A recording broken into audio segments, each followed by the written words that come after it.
ResortLoop.com is proud to be sponsored by Joffrey's Coffee and Tea Company. And Bob, have you heard about this new contest?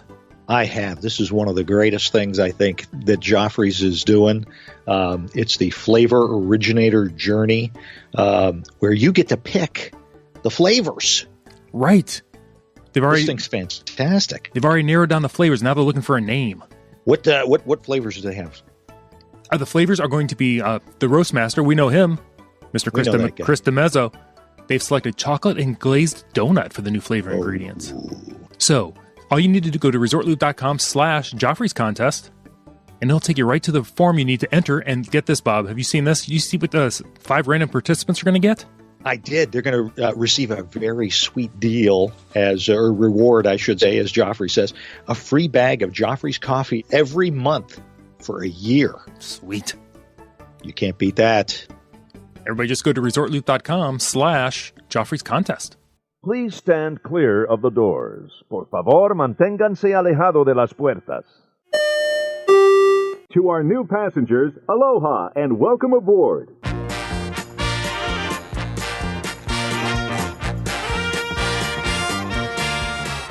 Hey everybody, welcome to ResortLoop.com. I'm your host, Bob Collar. Of course, I have my son, Bobby, with me. Hello. Because why? Because it's movie review time. Yep. Big Disney movie just came out. Yep. Ant-Man and the Wasp. Yeah. So super good, fantastic. I loved it. All right. We're gonna delve into this. By the way, Tim Scott, he's busy doing some things, getting ready for another Resort Loop recipe box. By the way, so Tim will be with us again on the next show. But so we wanted to take the opportunity to do a movie review. This one's going to be a spoiler. So there's going to be spoilers in there. It's been out long enough. If you haven't seen it yet and you want to see it and you don't want the spoilers, come back and listen to the show later after you've watched it. But right now, Ant-Man and the Wasp, a cool 394 million worldwide. Jeez, oh man. Doing okay. Yeah, that's insane. They're struggling. But this was a lot smaller Marvel movie, I think. It felt like a smaller Marvel movie than the big ones, than the Thors and the Captain America and Iron Man. Well, it makes sense because, I mean, it's a small hero. I see what you did there, yeah. And also, he's not, like, he doesn't have superpowers, you know? Right. He's not as, smart as Iron Man or as strong as Thor. He's pretty much just a normal guy who's, trying his best to be a hero. And that's kind of why I liked it, is because it was a small story and you didn't have these, gargantuan, like fantasy battles. Like, it was just a story about a guy trying to be a hero and trying not to screw up, Right. So here's the synopsis from Disney, the storyline. In the aftermath of Captain America Civil War, Scott Lang grapples with the consequences of his choices as both a superhero and a father. As he struggles to rebalance his home life with his responsibilities as Ant-Man, he's confronted by Hope Van Dyne and Dr. Hank Pym with an urgent new mission. Scott must once again put on the suit and learn to fight alongside the Wasp as the team works together to uncover secrets from the past. So, this happens a couple of years after Civil War. 2 years. 2 years after Civil War. And Scott Lang, a.k.a. Paul Rudd, is he's stuck on house arrest. Yeah. Because he ended up, breaking the Sokovia Accord, and he's in some trouble. Mm-hmm. Everybody else took off. Of course, we know that Cap and Bucky and those guys they are hiding out, staying away from the U.S. and government, trying to hunt them down. Yeah. Iron Man's trying to fix things to make it so everybody's okay again. And so anyway, so Ant-Man is stuck on house arrest. Yeah. But Hope and her dad, Dr. Pym, feel like because he went into that quantum realm that maybe Hope's mom, Dr. Pym's wife, who we learned in the first Ant-Man, might be there as well. Yeah, well, I mean, because he survived. And still alive, right. Since he survived, they thought, well, why couldn't she? Right. And they kind of have this little spark of hope that drives them through this entire movie. Right. So, enter in Ava the Ghost, played by Hannah John Kamen. I thought she did a great job. Oh, fantastic. She was very good as Ava / the Ghost.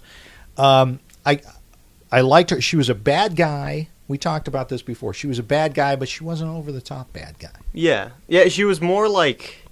The best way to describe Ghost would be that she's the antagonist, but she's not really a bad guy. She's just a desperate person trying her best, to correct her situation, even if that means hurting other people. Right. So she's not. She's just desperate. She's not. She's not a malevolent. Bad guy like Ego or Thanos, Hela. Right. She's just trying to.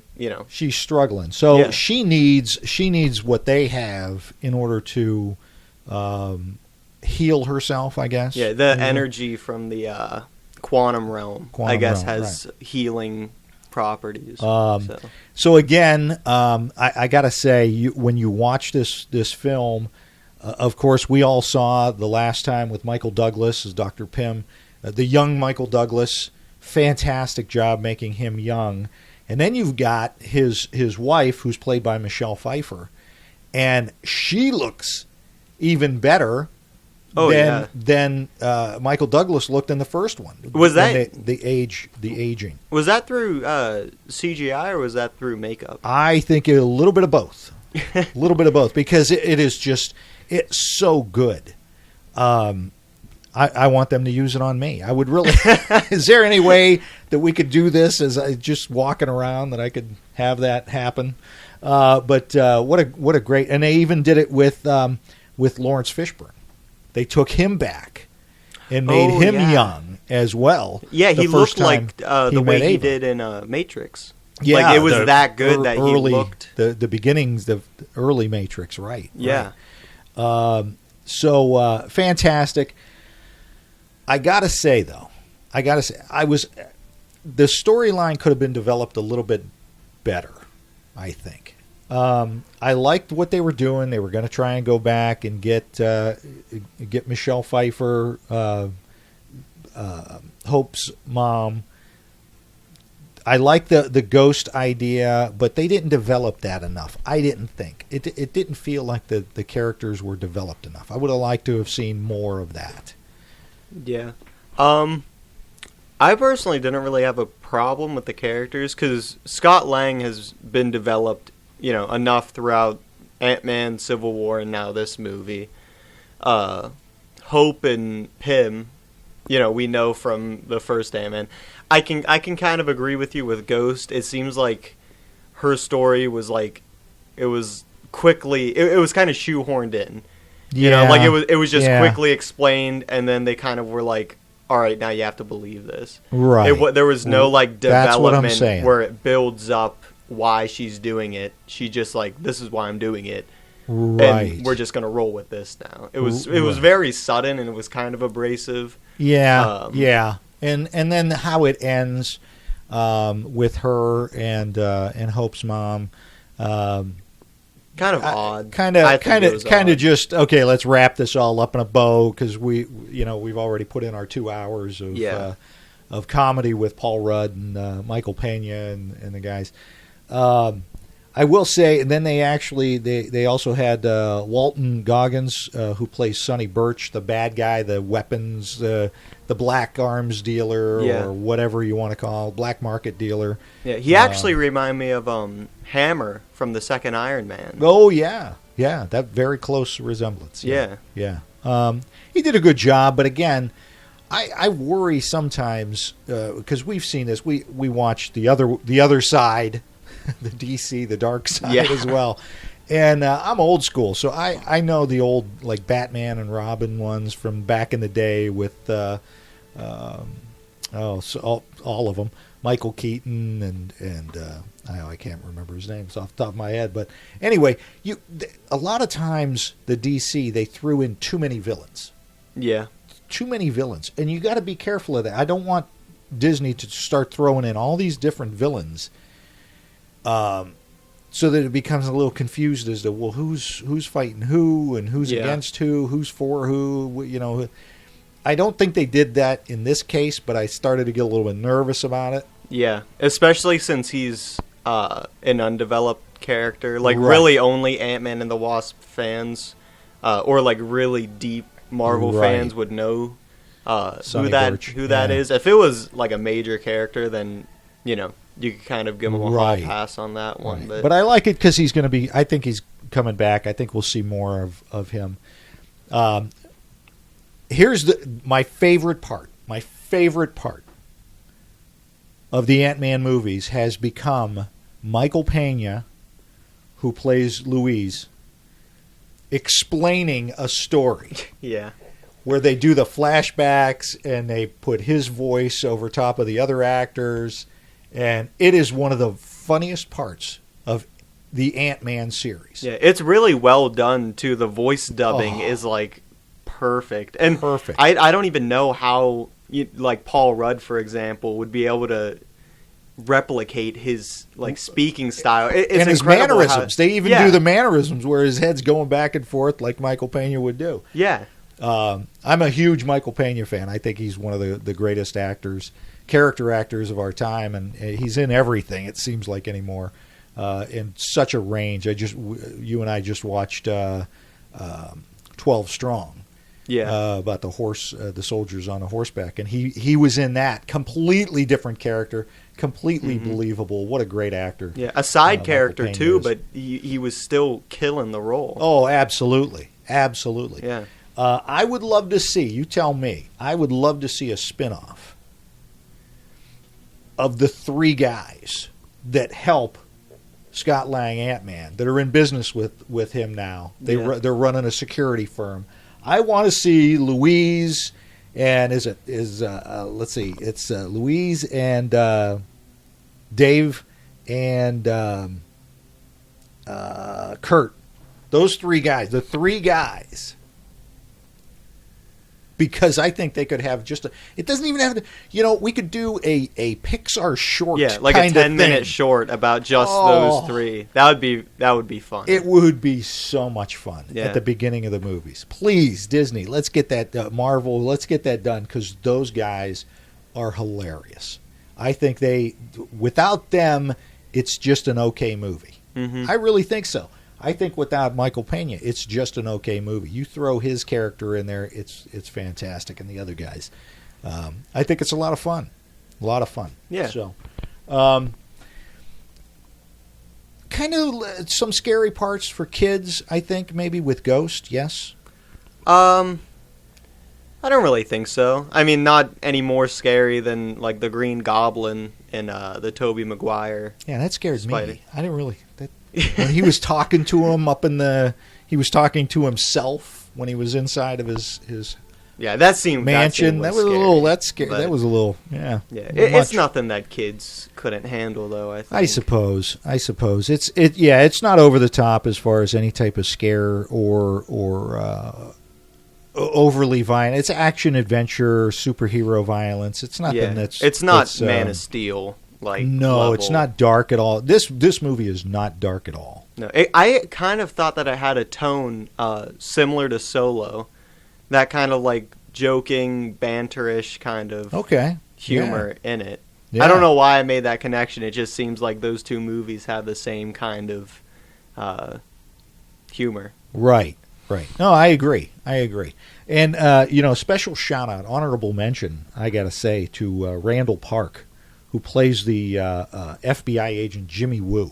Oh, yeah. He, in some scenes, steals the show. Yeah, he's phenomenal. He did a great job. Great job by him, too. So, I mean, I loved it. It was a really good, fun show. It's not the caliber of an Infinity Wars. No. But it ties into Infinity Wars. Sadly, it ties into again Infinity War. spoilers. So make sure whatever you do, you watch both of those endings. Because when I originally talked to some friends of mine who had gone to see Ant-Man before me, they're like, well, you got to see the first, Marvel always puts in those specials at the end. The first one you definitely have to see. The last one, it really doesn't mean anything. I think there's more meaning in that than people are noticing.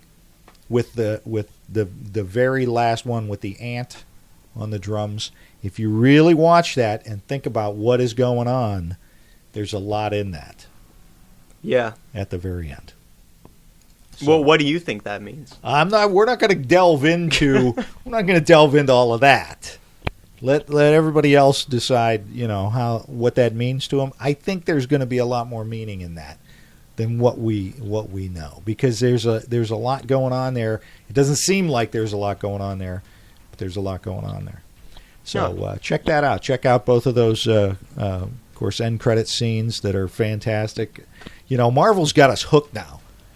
Now will sit through the entire. It doesn't matter what movie it is. We sit through the end of it, expecting there to be, some stuff during. I've started doing that credits. with DC movies because I'm just paranoid now. It's going to get to a point where every movie I watch, I'm going to be waiting for a post-credit scene. Exactly. It's crazy. Exactly.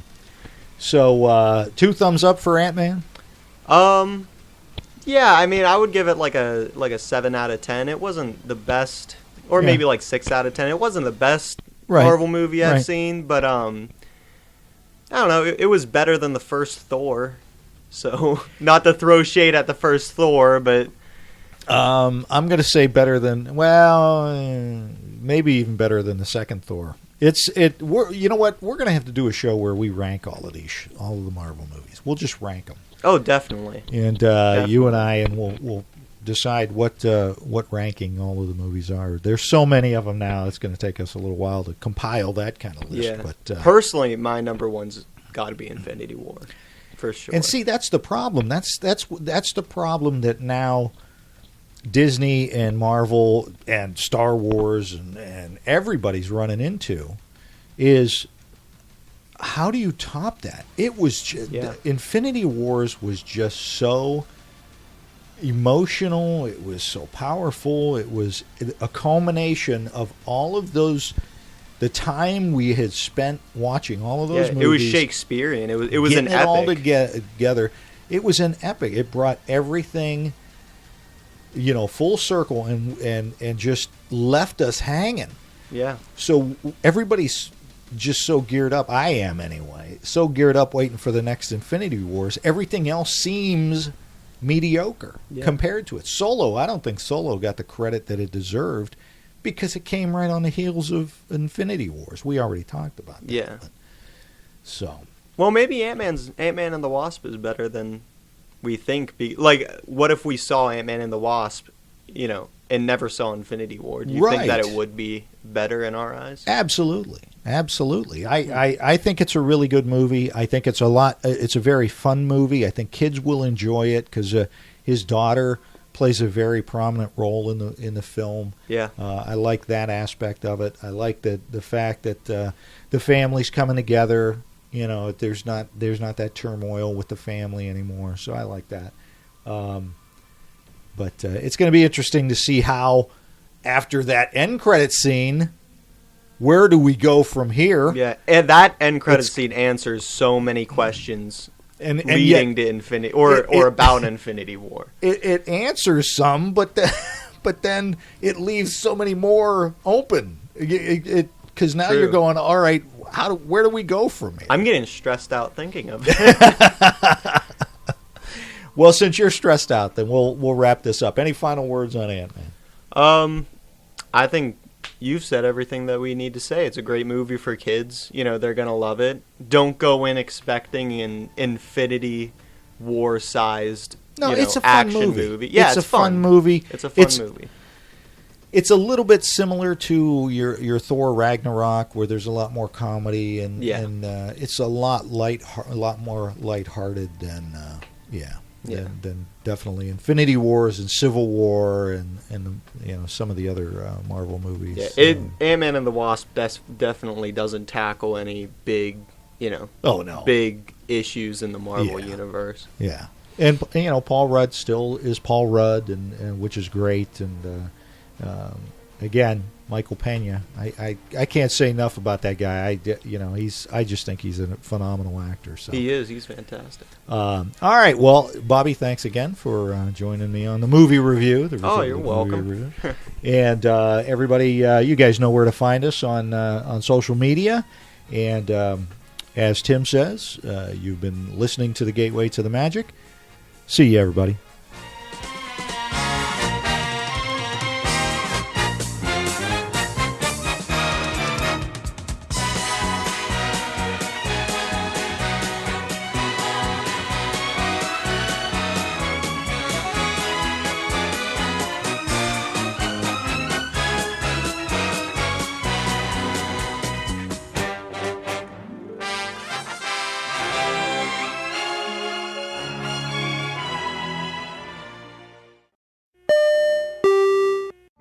Vacation memories will stay with you and your family for a lifetime. The Resort Loop Travel Group was created with this in mind. Our fee-free services will relieve you of the stress and confusion of finding and booking the best vacation at the best price. After booking, we will continue to monitor for ways to save you even more on your vacation. We will check for any upcoming packages and discounts to save you as many vacation dollars as possible. Resort Loop Travel Group, gateway to your magical vacation memories. Get a quote, or for more information, visit ResortLoop.com.